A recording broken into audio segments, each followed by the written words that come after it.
மாலை வணக்கத்தை முதலில் தெரிவித்துக் கொள்கின்றேன். முதலில் உரையாற்றிய மரியாதைக்குரிய அந்த கவிதைபுத்தன் அவர்கள் உரையாற்ற போது சொன்னார்கள், இந்த மாவட்டத்தில் எம்பியாக இருந்ததா எம்எல்ஏவாக இருக்கிற முத்துராஜா எல்லோருமே நல்லவர்களோடு உள்ளவர்கள் என்ற ஒரு வார்த்தையை சொன்னார். ஒரு நோக்கு யோசிச்சு பார்த்தேன். நான் எம்பியாக கூட மக்களிடம் வார்த்தைகளை பற்றி நான் இருக்கிறேன். என்னோட எம்பி சொல்ல தலைவர்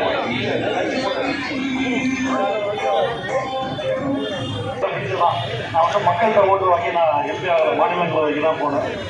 ஆனால் நண்பர் முத்துராஜாவை பொறுத்தளவில் வாக்குகளை பெற்று சென்ற ஒரு எம்எல்ஏ அந்த பொறுப்புணர்ச்சியோடு 2.5 லட்சம் மக்களுக்கு நான் பிரதிநிதி, அவர்களுக்கு பதில் சொல்ல வேண்டிய பொறுப்பு எனக்கு இருக்கின்றது என்கின்ற அந்த பொறுப்புணர்ச்சி 100% சட்டமன்றத்தை வருகை பதிவை பூர்த்தி செய்த ஒரு உறுப்பினராக அவரை நமக்கு அடையாளம் காட்டியது.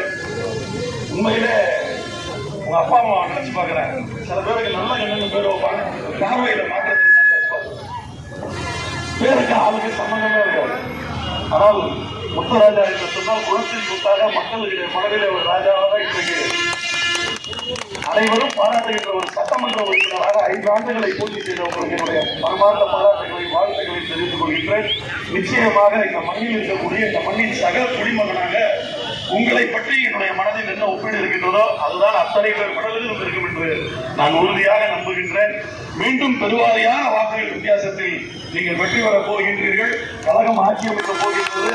மாண்புமிகு முதல்வர் அவர்கள் மீண்டும் முதல்வராகவும் நம்முடைய இளந்தலைவர் அவர்கள் மீண்டும் துணை முதல்வராகவும் ஆகின்ற அந்த நாளுக்காக நாம் எல்லாம் காத்திருக்கிறோம் என்று இந்த நேரத்தில் உங்களை வாழ்த்துகின்றேன்.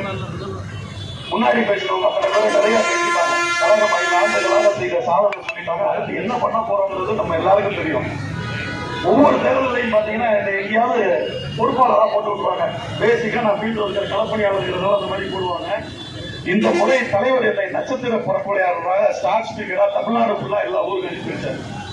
எல்லா ஊர்லையும் போய் பேசினேன். பார்க்கிறப்ப எல்லாம் அந்த மக்களிடம் கிடைக்கக்கூடிய அந்த வரவேற்பும் ஆர்வமும் பார்க்கிறப்ப கழகத்தினுடைய வெற்றி என்ன என்பது நமக்கு நல்லாவே தெரியுது. இந்த தரப்பு தான் இல்லை, இன்னாருக்கு தான் இல்லை, சமூகத்தில் அவங்களுக்கு செய்யல இவங்களுக்கு செய்யலன்னு சொல்லாம எல்லாருக்கும் அரசினுடைய நலத்திட்டங்கள் ஏதோ ஒரு வகையில போயிருக்கு. அதே போல இந்த பகுதி தான் இல்ல, அந்த மாவட்டத்தில் செஞ்சிருக்காங்க, இந்த மாவட்டத்தில் செஞ்சிருக்காங்க, இந்த ஒன்றியத்துக்கு பண்ணிட்டாங்க, அங்க பண்ணல அப்படின்னு இல்லாம கும்முடி பூண்டி தொடங்கி கன்னியாகுமரி வரைக்கும் அத்துணை பகுதிகளுக்கும் நலத்திட்டங்கள் சென்று சேர்ந்திருக்கின்றது. எந்த ஒரு ஆட்சியிலையும் எல்லா தரப்பு மக்களுக்கும் திட்டம் போனதில்லை, எல்லா பகுதிக்கும் போனதில்லை. அந்த சரித்திர சாதனை செய்த ஆட்சியாக ஆட்சி இருக்கின்றது. அதன் சாட்சியாக இன்றைக்கு இந்த இடத்திலே வாக்குகள் கோரி வந்திருக்கின்றோம். 2014ஆம் ஆண்டு மோடி முதல்ல ஆட்சிக்கு வந்தது. இந்த தேர்தலை பொறுத்தவரை தலைவர் என்ன சொல்றாருன்னு அவங்க எல்லாருக்கும் தெரியும்.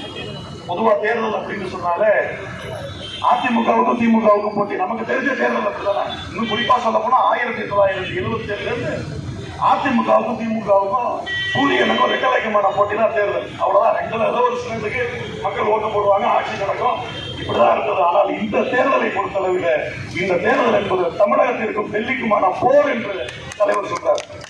இது தமிழகத்திற்கும் டெல்லிக்குமான போட்டி. தமிழகம் போராடும்னா யாரோட போராடும்? டெல்லியோட போராடும். தெரியும். தமிழகம் வெள்ளனா யார வெல்ல போகுது? டெல்லியை வெல்ல போகுது. ஆக டெல்லிக்கும் தமிழ்நாட்டுக்குமான போட்டி இது என்ன? அதாவது 2014 முதல்ல இந்த பாசிச சக்திகளோட ஆட்சி அமைது. அன்றைக்கு தமிழ்நாட்டில இருந்து எத்தனை சீட்டு கிடைச்சிச்சு? அவங்களுக்கு பெருசாலாம் ஒண்ணும் கிடைக்கல, ஒண்ணுமே அல்லாதான் அனுப்பிவிட்டோம். அதுக்கப்புறம் 2019 ஒரு இடமா நம்ம 2024 திரும்ப ஒரு பெரிய முட்டையை கொடுத்து அவங்க அனுப்பி வச்சோம். அப்ப தமிழ்நாட்டினுடைய தயவு இன்றி டெல்லியில ஆட்சி அமைக்க முடியும் என்கின்ற சூழ்நிலை இருந்தும் கூட மீண்டும் மீண்டும் அவங்க ஏன் தமிழ்நாட்டை ஆளணும், தமிழ்நாட்டை கைப்பற்றணும், தமிழ்நாட்டில் இருக்கக்கூடிய நலத்திட்டங்களை காலி பண்ணணும், இந்த மண்ணை, இந்த இனத்தை, இந்த மொழியை அழிக்கணும், இவங்களை ஒரு 50 வருஷம் நம்ம பின்னாடி பிடிச்சி இழுக்கணும்னு ஏன் திரும்ப திரும்ப வர்றாங்கிறத நம்ம ஒரு நிமிஷம் யோசிச்சு பார்க்கணும். காரணம், அவர்களுடைய சித்தாந்தம் என்பது மதவாதம், அவர்களுடைய சித்தாந்தம் என்பது பாசிசம். மக்களை மத ரீதியா பிரிச்சு வச்சு, ஜாதி ரீதியா பிரிச்சு வச்சு, இன்னும் சொல்ல போனா உயர்ந்தவன் தாழ்ந்தவன் ஏழை பணக்காரன் ரீதியா பிரிச்சு வச்சு குறிப்பிட்ட ஆதிக்க சக்திகள், குறிப்பிட்ட ஆதிக்க சாதிகள் மட்டும் அதிகாரத்தில் உட்கார்ந்து அவன் இந்த நாட்டாள சித்தாந்தம் தான் பாசிச சித்தாந்தம், அவங்களோட மதவாத சித்தாந்தம். அதற்கு எதிராக இந்த இந்திய துணைக்கண்டத்தில் இருக்கக்கூடிய ஒரே சித்தாந்தம் மட்டும்தான் தமிழ்நாடு மட்டும்தான். திராவிட சித்தாந்தம் மட்டும்தான் அவர்கள் இருக்கக்கூடிய சித்தாந்தமாக. முன்னாடி எல்லாம் பார்த்தா இங்க பெருசா தெரியாது, தமிழ்நாட்டுல என்ன நடக்குதுங்கிறது ஒரு நாட்டுக்கு தெரியாது. ஆனா இன்னைக்கு தமிழ்நாட்டுல என்ன நடக்குது அப்படிங்கிறத அவங்க பாக்குறாங்க. நம்முடைய சித்தாந்தம் திராவிட சித்தாந்தம் ரொம்ப குழந்தைக்க வேண்டியதில்லை. திராவிடம்னா என்னன்னு பெருசாலாம் குழந்தைக்க வேண்டியதில்லை. எடப்பாடியில போய் கேட்டாங்க திராவிட கொள்கை என்ன, அதெல்லாம் பெரிய பெரிய அறிஞர்கள் பேசுறதுல ஒரு திராவிட கட்சியுடைய தலைவராக அவர் சொன்ன வார்த்தை அவருக்கும் சேர்த்து சொல்றேன், ரொம்ப எளிமையா புரிஞ்சுக்கலாம். திராவிடம்னா ஒண்ணும் இல்லை, திராவிடம்னா சமத்துவம், சமூக நீதி. சமூக நீதினா என்னன்னா என்கிட்ட இருக்கிறது ராஜாட்ட இருக்கணும், ராஜாட்ட இருக்கிறது அந்த அண்ணன்ட்ட இருக்கணும், அந்த அண்ணன்ட்ட இருக்கிறது அந்த அக்காட்ட இருக்கணும், அந்த அக்காட்ட இருக்கிறது அந்த பாப்பாட்ட இருக்கணும். அப்ப ஒருவருடைய மதத்தின் பெயராலேயோ இல்ல ஒருவருடைய சாதியின் பெயராலேயோ அல்லது ஒருவருடைய பொருளாதாரத்துல உயர்ந்தவன் தாழ்ந்தவன் என்றதுனாலேயோ இல்லை மொழியின் அடிப்படையிலேயோ இல்லைன்னா ஆண் பெண் என்ற பால்குலையோ ஒருத்தருக்கு கிடைக்கிற வாய்ப்பு வந்து என்ன செய்யக்கூடாது, இன்னொருத்தருக்கு கிடைக்காம போயிடக்கூடாது. எல்லாருக்கும் சம வாய்ப்பு கிடைக்கணும். அப்படி அனைவருக்கும் சம வாய்ப்பை நம்ம உருவாக்கி கொடுக்கிறப்ப அந்த தனி மனிதனும் முன்னேறான், அவன் மூலமா மாநிலமும் முன்னேறுது, நாடும் முன்னேறுது. இப்படிதான் கடந்த 50 ஆண்டுகளில் தமிழ்நாடு நம்ம என்ன ஆக்கி வச்சிருக்கோம், இந்தியாவின் நம்பர் 1 மாநிலமாக்கியிருக்கோம். அதுவும் குறிப்பா இந்த ஆட்சி வந்ததுக்கு அப்புறம் ரெட்ட வேகத்துல பொருளாதாரத்துல நம்ம சாதனைகளை பண்ணி வச்சிருக்கோம். அப்படி அவனை பிடிச்சிட்டு குளிச்சு ஒரு திராவிட கட்சியை முன்னாடி வச்சு அவனுக்கு முன்னாடி குளிச்சு அதுக்கப்புறம் இன்னொன்னு பேரை சொல்ல அசிங்கமா இருக்கான சொல்லி திராவிட ஒரு நடிகர் ஒருத்தர் அவரை பிடிச்சாங்க, அவரை பிடிச்சி அவரை கட்சி ஆரம்பிச்சு விட்டாங்க.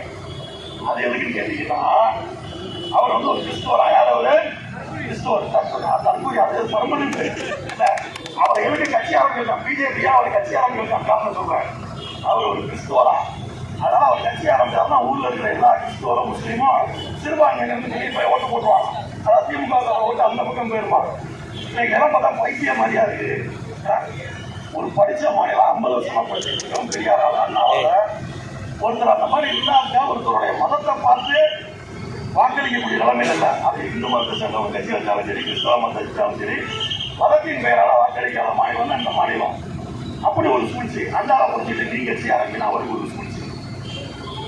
நான் இந்த தென்காசியில பேசியில கூட சொன்னேன். என்னன்னு கேட்டீங்கன்னா ஒரு 20 வருஷம் இருக்கும். ஒரு 20 வருஷத்துக்கு முன்னாடி குமுதத்திலே ஆனந்த விடுதலையும் அவரோட பேட்டி வந்துருக்கு. அந்த பேட்டியில் அவர் என்ன சொல்றாரு அப்படின்னு சொல்லி கேட்டீங்கன்னா, என் குழந்தைய நான் மாசம் மாசம் போட்டோ எடுத்துருக்கேன். என்ன பண்றாரு, அவருக்கு குழந்தை கொடுத்துருந்தப்ப மாசம் மாசம் போட்டோ எடுத்துக்கிட்டே வரேன், என் குழந்தைய நான் போட்டோ எடுத்து வச்சுக்கிட்டே இருக்கேன். என்ன காரணம் கேட்டா, ஒரு 13 வயசு 14 வயசு, அதாவது ஒரு டீனேஜ் வந்த உடனே ஒவ்வொரு மாசமும் நீ எப்படி இருந்த அப்படின்னு உனக்கு ஆல்பம் போட்டு அதை காட்டுறப்ப அதை பிரிச்சு 1ஆம் மாசம் எப்படி இருந்தேன், 2ஆம் மாசம் எப்படி இருந்தேன், 2 வயசுல எப்படி இருந்தேன், 4 வயசுல எப்படி இருந்தேன்னு என் குழந்தை அதை பார்க்கறப்ப அது மனசுல ஒரு மகிழ்ச்சியை சந்தோஷம் போடுறது இல்லையா, அதை பார்த்து ஆசைப்படுற அந்த நாளுக்காக காத்திருக்கேன் அப்படின்னு ஒரு பேட்டி கொடுத்தாரு. எனக்கு என்ன ஆயிடுச்சு, அதை படிச்சோன்னா எனக்கு குற்ற உணர்ச்சி ஆயிடுச்சு. ஏன்னா எனக்கு அப்பதான் பிள்ளையெல்லாம் பிறந்துச்சு கல்யாணம் ஆயிடுச்சு. ஏன்னா ஒரு தகப்பு இவ்வளவு பாசமா, அதாவது தான் குழந்தை 14 வருஷம் கழிச்சு சந்தோஷப்படுறதுக்காக 14 வருஷம் முன்னாடி இப்படி தொலைநோக்கு பார்வையோட ஒருத்தர் யோசிச்சு போட்டோலாம் இருக்குன்னு சொல்றாங்க. நம்ம அப்படி இல்லையே, நம்ம சரியான தகப்பம் இல்லையோ, நமக்கு நம்ம பிள்ளை மேல பாசம் இல்லையோ. ஸ்மார்ட் போன் இருந்தாலும் பரவாயில்ல, படிச்சிருக்கா, அப்போ பட்டன் போடுவாங்க, நம்ம இடத்துல நோக்கிய போட்டு அதில் எஸ்எம்எஸ் அனுப்பலாம், போன் கட்டலாம், அவ்வளோதான் பண்ண முடியும். அன்னைக்கு எனக்கு பெரிய குற்ற உணர்ச்சி ஆகிடுச்சு.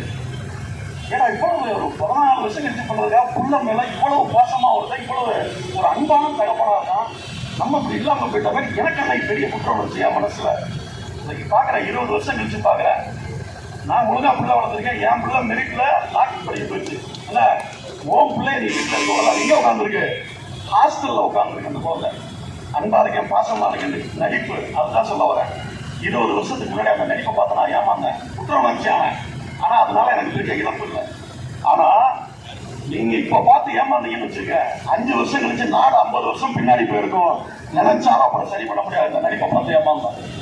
இப்படி பல்வேறு வகைகளில் சூழ்ச்சியோட அந்த பாசிச சக்தி இன்றைக்கு நம்ம உலகின்ற நோக்கோட வந்துட்டு இருக்கு. அதை தடுத்து நிறுத்துகின்ற தேர்தலாக இந்த தேர்தல் இருக்கின்றது என்பதனை நாம் எல்லாம் மனதால் உணர்ந்து கொள்ள வேண்டும். புதுக்கோட்டையை பொறுத்தளவுல கடந்த தேர்தல் அப்போ நம்ம என்னெல்லாம் வாக்குறுதிகள் கொடுத்திருந்தோமோ கிட்டத்தட்ட அத்தனையும் செஞ்சு முடிச்சிட்டோம்.